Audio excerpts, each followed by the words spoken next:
اعوذ باللہ من الشیطان الرجیم بسم اللہ الرحمن الرحیم السلام علیکم۔ امید ہے آپ سب لوگ خیریت سے ہوں گے، بر وقت ہیں۔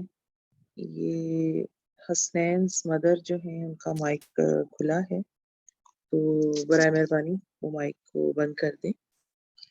اور ویسے تو ثانیہ نے آج ریکویسٹ بھی کی ہے سب سے کہ ویسے تھوڑے دن رہ گئے ہیں، انشاءاللہ اب ہمیں عادت ہو جائے گی اور اگلے سال ہم لوگ بہت خیال رکھا کریں گے اپنے مائک کا انشاءاللہ۔ اس سال تھوڑی سی کمی بیشی رہی، لیکن امید ہے سب ساتھی سیکھ جائیں گے جلد ہی۔ اعوذ باللہ من الشیطان الرجیم بسم اللہ الرحمن الرحیم۔ سورہ یاسین کل ہم نے مکمل کر لی، تفصیلاً اسے پڑھا۔ مجھے انتظار رہا آپ کے پوائنٹس کا، آپ کے اخذ کردہ اصولوں کا۔ آپ نے کچھ لوگوں نے شیئر کیا اور بہت اچھی باتیں شیئر کی، اور اس میں کوئی شک نہیں کہ وہ اتنی زیادہ اچھی تھی رائے کہ مجھے لگا وہ کمی پوری ہو گئی کہ باقی لوگوں نے اسے شیئر نہیں کیا۔ لیکن میں تاحال منتظر ہوں باقی ساتھیوں کی، انہیں کیسا لگا، انہوں نے کیا سوچا، سورہ یاسین کے بعد کیا پلان کیا۔ ضرور مجھ سے شیئر کیجیے گا، مجھے اچھا بھی لگے گا اور خود میرے لیے بھی وہ فائدے کا سبب ہوگا۔ آج ہم ایک نئی سورہ مبارکہ کے ساتھ آغاز کریں گے، وہ کہ اب ہمارے پاس صرف 3-4 دن رہ گئے ہیں، لیکن انشاءاللہ امید ہے ہم اسے پورا کر لیں گے۔ یہ میری بہت پسندیدہ صورتوں میں سے ایک ہے، اور ابھی قریب میں ہی رجب کا مہینہ گزرا، اور اس مہینے میں یقیناً آپ لوگوں نے بھی اسے پڑھا، سنا یا اس کے متعلق بہت کچھ سنا ہوگا۔ رزق کی فراخی کے لیے، مسائل کے حل کے لیے بہت لوگ اسے پڑھتے ہیں، کسی خاص تعداد میں پڑھتے ہیں، کسی خاص طریقہ کار سے پڑھتے ہیں۔ وہ ساری باتیں تو مجھے نہیں ملی کہیں روایات میں یا سیرت میں کہ اس کو آٹے پہ پڑھا جائے یا اس کو پڑھ کے اور پھر مچھلیوں کو وہ آٹا کھلایا جائے یا اس کو اتنی مرتبہ پڑھا جائے۔ یہ سب تو مجھے سنت میں نہیں ملا، لیکن بہرحال لوگ اس کا اہتمام ضرور کرتے ہیں اور شاید امید رکھتے ہیں کہ اللہ تعالیٰ اس کے ذریعے سے رزق میں فراخی کرے گا۔ اللہ کے ساتھ سے کچھ بعید بھی نہیں کہ وہ جو چاہے کر سکتا ہے، لیکن سورہ مزمل میں اصل بات کیا ہے، آئیے ذرا اس کی طرف غور کر لیتے ہیں۔ تو آج انشاءاللہ ہم سورہ مزمل پڑھیں گے، ابتدائی آیات اس کی۔ سورہ مزمل، منیزہ آپا آپ کا بھی مائک کھلا ہوا ہے، ذرا بند کر لیجئے گا۔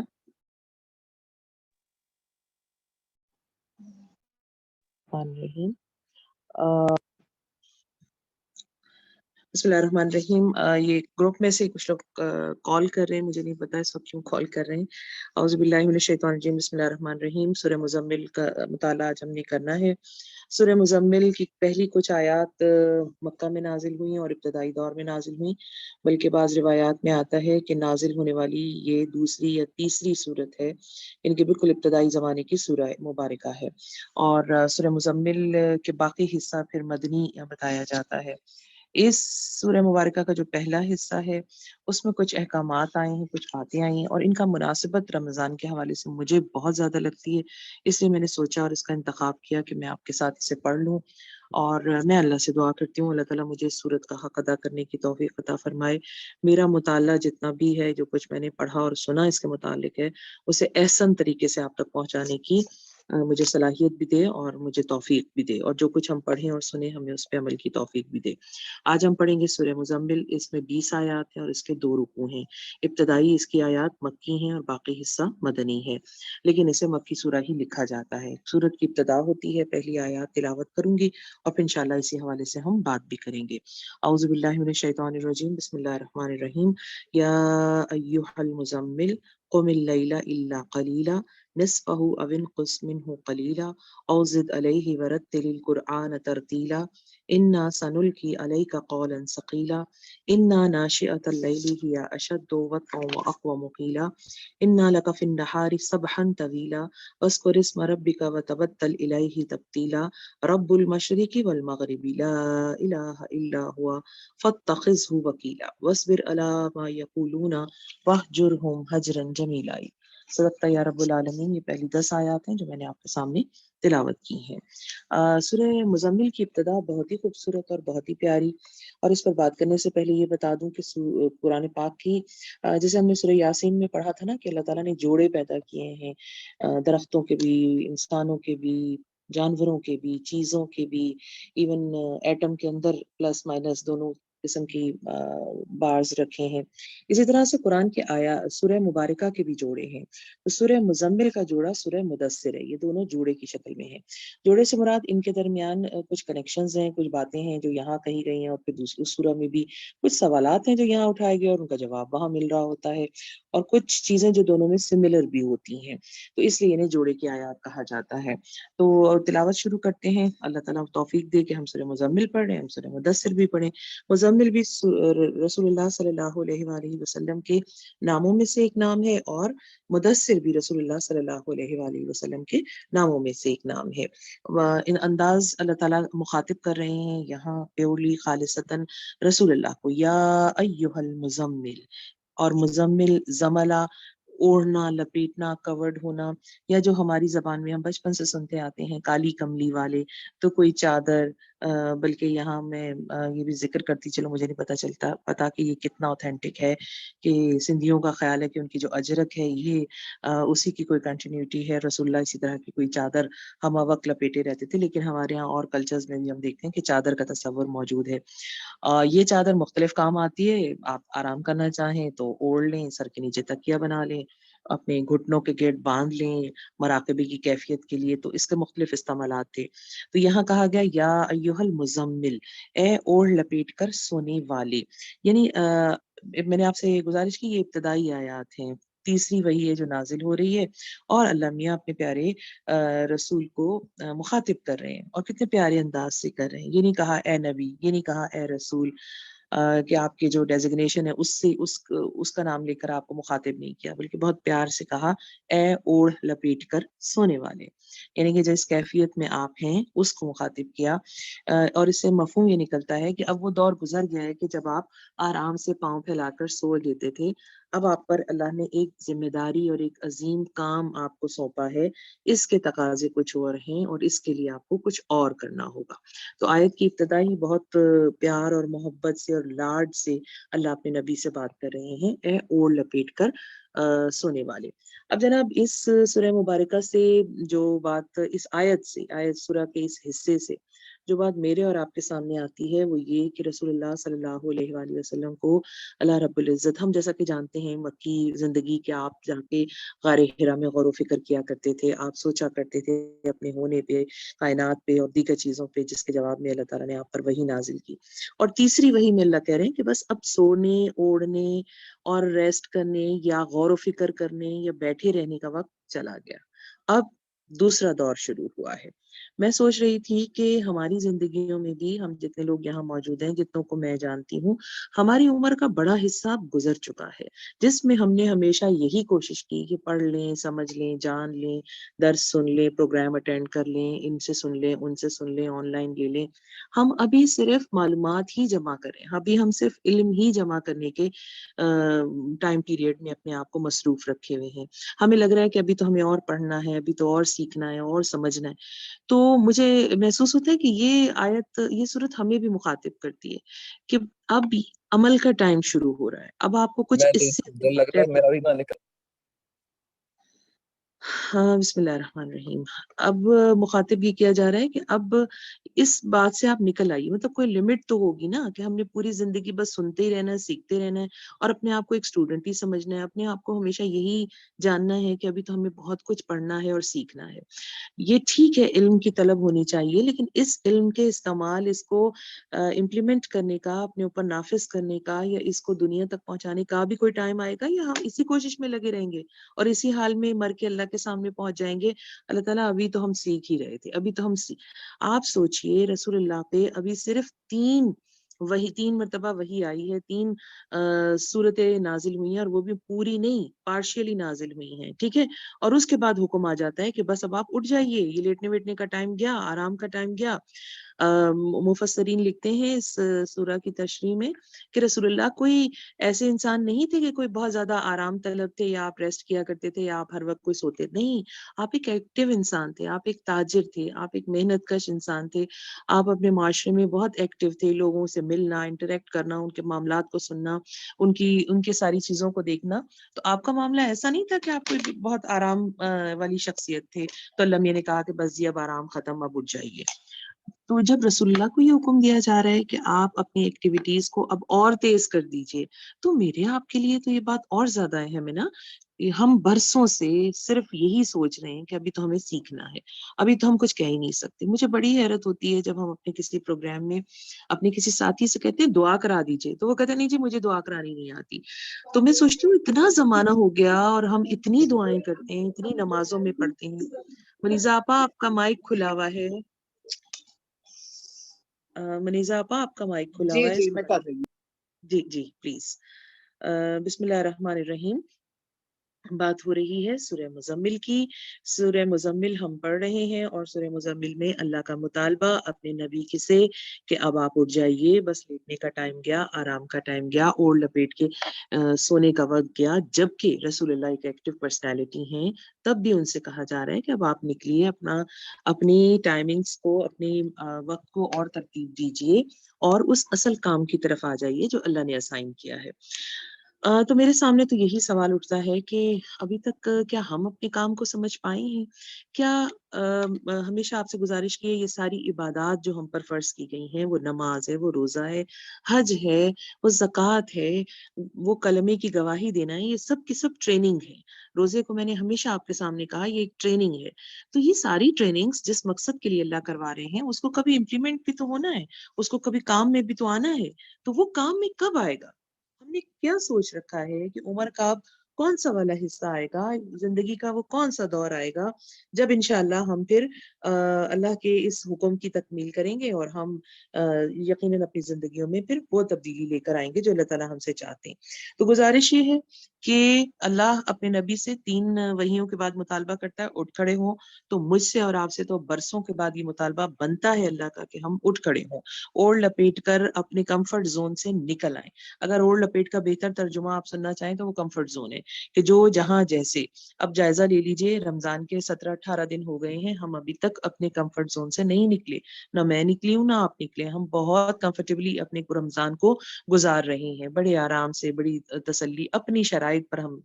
اس میں سے ہم نے کچھ نہیں سیکھا کہ کیا کرنا ہے، اس میں سے ہم نے کچھ نہیں سیکھا کہ میری ذات پر کیا سختی آئے گی یا میری ذات کس ٹرائل میں آ رہی ہے یا مجھے اس سے کیا اخذ کرنا ہے۔ یا ایھا المزمل، اے اوڑھ لپیٹ کر سونے والے اٹھ کھڑے ہوں۔ اب اٹھ کھڑے ہوں، کس کام سے اٹھ کھڑے ہوں؟ اللہ آپ سے بزنس تو نہیں کروانا چاہتا، اللہ آپ سے کوئی اور کام تو نہیں لینا چاہتا کہ آپ جائیے اور حرم میں جا کے عبادت کیجیے۔ اللہ کا آپ سے مطالبہ یہ کہ انسانوں میں جائیے اور ان تک میری دعوت کو پہنچائیے۔ بالکل یہی مطالبہ آپ سے بھی ہے، یہی مطالبہ مجھ سے بھی ہے۔ میں بات رکھ رہی تھی، طویل عرصے تک ہم درس سنتے ہیں، ہر روز نماز میں دعائیں کرتے ہیں، لیکن جب کبھی ہم کسی اپنے ساتھی سے ریکویسٹ کرتے ہیں آپ دعا کرا دیجئے تو کہا جاتا ہے مجھے نہیں آتی یا میں نہیں کرا سکتی یا ابھی نہیں، تیاری نہیں ہے۔ یہ وقت آخر کب آئے گا؟ کب یہ موقع آئے گا کہ ہم اس بات کو کہنے والے، آگے پہنچانے والے بنیں؟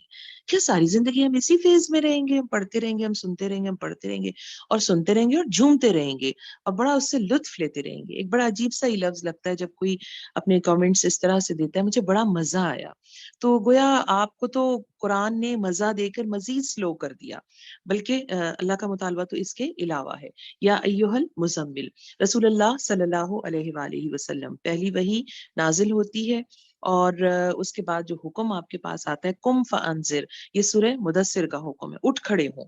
2 حکم آپ کے اوپر اللہ تعالیٰ نے نافذ کیے، ایک یہ کہ اٹھ کھڑے ہوں اور فیلڈ میں نکل جائیں اور کام کریں۔ دوسرا حکم یہ ہے